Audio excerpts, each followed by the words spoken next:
Good morning, everybody, and welcome back to another episode of From the City to the Mountains. We are on day number 7. I'm super exhausted. Had a hard time getting out of bed this morning, but we are back up on the mountain. And Rick is doing some cleanup with the excavator because this afternoon they were coming to pick it up.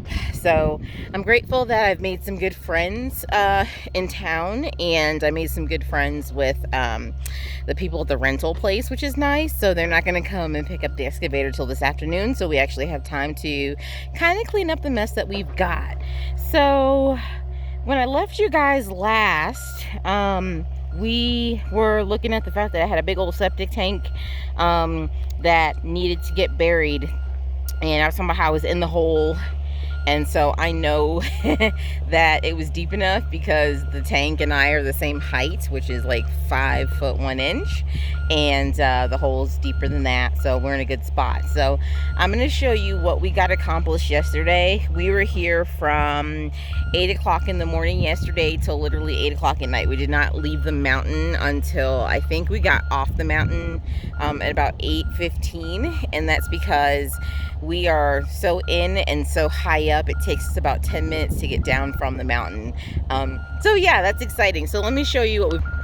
So our septic is now in its forever spot, so I'm super excited about that.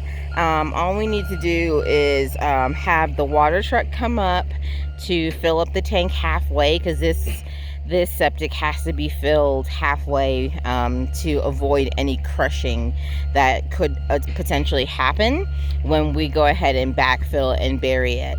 So as you can see, it's down in the hole, and we are able to take the inlet, which is on this side, and basically dig out a spot over here when we're through to the piping to the house. So that is what we've got left to do with that. But the exciting news is that it's in the hole, it's in its spot. We don't have to worry about it now. One of the other things Rick is going to do this morning too is he's going to take the excavator over here. As you can see, we have so much rock. Got rock coming out of our ears. We're going to actually take out this rock area here on the side, fill it with some fill dirt, and then I'm going to clean out that spot that we talked about yesterday, actually, of me trying to get this done yesterday, and it did not happen because we spent so much time on the piers. And I'll show you what the piers look like. Right now it's a huge hot mess. I swear it makes sense to us. We got a plan, it's gonna work. It's just with the excavator, things are a lot messier than an auger would have been. So let me kind of flip over here to the pier lines, I should say, not pier holes. These lines are 2 feet deep by 2 feet wide, and there are 5 of them going across. 1, 2, 3, 4, 5.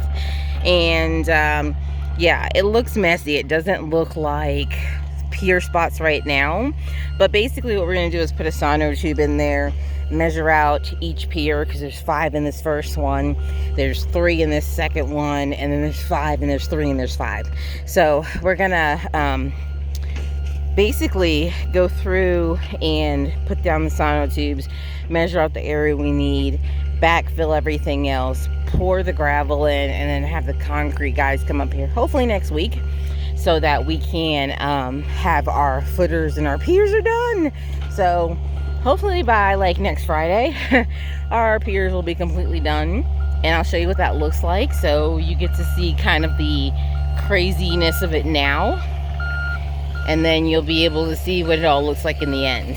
So the exciting news is we are getting somewhere, and all the days and nights of frustration of worrying, they're still kind of there, but not like they were. Once all the dirt work is done, then we can focus on burying the septic tank, burying the infiltrators, which is where the leach field is. And then we've decided that it is too expensive to rent the excavator again, and we ran out of time to clear the spot and dig the holes for the solar panels around the corner. And we also ran out of time to dig the holes for our posts for our green gate to go at the edge of the property. So what we've decided we're gonna do is we're gonna buy a jackhammer. Jackhammer's like $305. So we're gonna buy a jackhammer, and we are going to do it the old-fashioned way. We're gonna dig holes with our shovel, with our we have 2 shovels, so we'll dig holes with our shovels, and when we hit rock, we'll jackhammer and we'll pull it out of there. And so it's gonna take us a little bit longer to do, but we've got 4 holes to dig for the poles on the solar and just 2 down at the bottom, so it's a total of 6. So I think we'll be okay. I think we'll make it. Plus we'll have a jackhammer on site that we own, which will be good, because as you can see, everything we do with this property, we run into rock.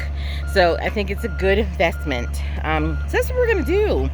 So today, oh my gosh, I'm so tired. But today we are just gonna do some cleanup of the property. And let me bring you back here. He's doing some cleanup. He is pushing all of the fill dirt, which has a very small amount of rocks, if any, ones that we can basically take out. He's pushing the fill dirt and putting it in one spot, and then he's pushing the rocks and putting it in another, and then he's gonna make it so that his sweet wife will stop stepping on rocks and killing herself. Basically every time I step on a loose rock, I slip, I fall. I have this issue with something called inertia. Doesn't really work for me, not really my friend. So just like everybody else, when I fall hard, and even when you try not to fall, you try to stop yourself, it doesn't really work. So that's where we're at today. So today is a little bit more of a cleanup day, reorganize ourselves kind of day. We're not going to be up on the mountain today till 8 o'clock tonight. We're not going to do that tonight. We're going to give ourselves a break. And then, weather permitting, because the next few days we've got rain in the forecast, it's only a 30% chance. So I'm really hoping that it doesn't hit us, or if it does, it's very light, because even though the road now has been graded and it's great, we still have to put road base on it so that when it rains and snows, we are not focused on going down a mudslide down the mountain. We don't want that. We want to be able to drive down the mountain comfortably and safely. So the road base, even though it doesn't sound super expensive when you think about it, it says it's $8 a ton. We have to cover 950 feet of road. That's our private road, our drive up, and that doesn't even count this flat surface, which I figured we might just gravel, because if we gravel it, or even if we road base it, this is flat, so it'll be okay. This won't be too bad.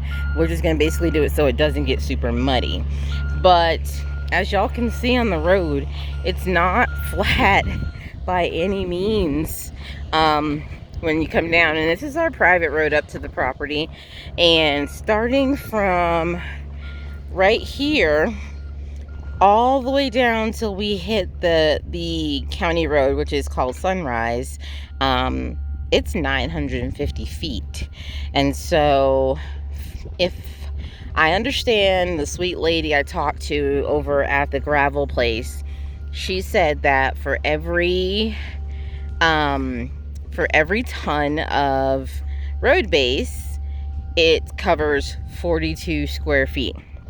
Well, that's going to be a lot. I mean, that's going to put us probably at about $2,000, maybe $2,400 if we try to do it all at once.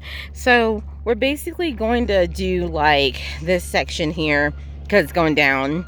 We have a little turn that goes around inside the mountain. We'll do that turn, and then we have one more turn that we have on the other side of the mountain for the road. We're going to focus on those 3 places first, because we need to be cost effective at the moment, just until we can start getting to where we need to get. So that is where we are, and still lots to do. I'm really hoping that once we have these piers in at the end of this week, I'm really hoping that we will get some good news and our cabin will be on its way. And once the cabin is here, things will start moving pretty quickly. So I'll probably be pulling a lot more of those 12-hour days on the mountain, to be honest with you. Just because once the cabin is here, then our next step is to put the cabin together. And then we have to run all the piping and all the wiring and all that fabulous stuff. And then we get to the framing of the inside. And then once the framing of the inside is done, I finally get to do the part that I want to do, which is stain the wood and decorate the inside of my house. So it's gonna be a lot of work. We're still moving along, but at least the dirt work will be done. The holes will be covered, so it doesn't look like the entire property is covered in holes like it is at the moment. And I'm excited about that. So for those of you who are watching who might have some tips on, besides a jackhammer and a shovel, on how to get around rock, let me know. I'd be happy to find that. I'd be happy to get that information, because we are newbies at this and we're just coming up with things as we go along, and we're looking and trying to figure things out. So that would be awesome. To my VHP girls, I miss y'all, love y'all. And I also have a special shout out to a good friend of mine who actually bought me this bracelet before I left, and the bracelet says fearless, and she knows why. So I miss you, Amber. I hope you and Pete and Campbell and your fur babies are doing well. And I look forward to talking with you guys real soon. And I'm done babbling. I'm going to go and help out Rick. Try to be productive today for the few hours that we have the excavator. And y'all have a great rest of your day. And then I'll get back with you to let you know how things went. Bye, everybody.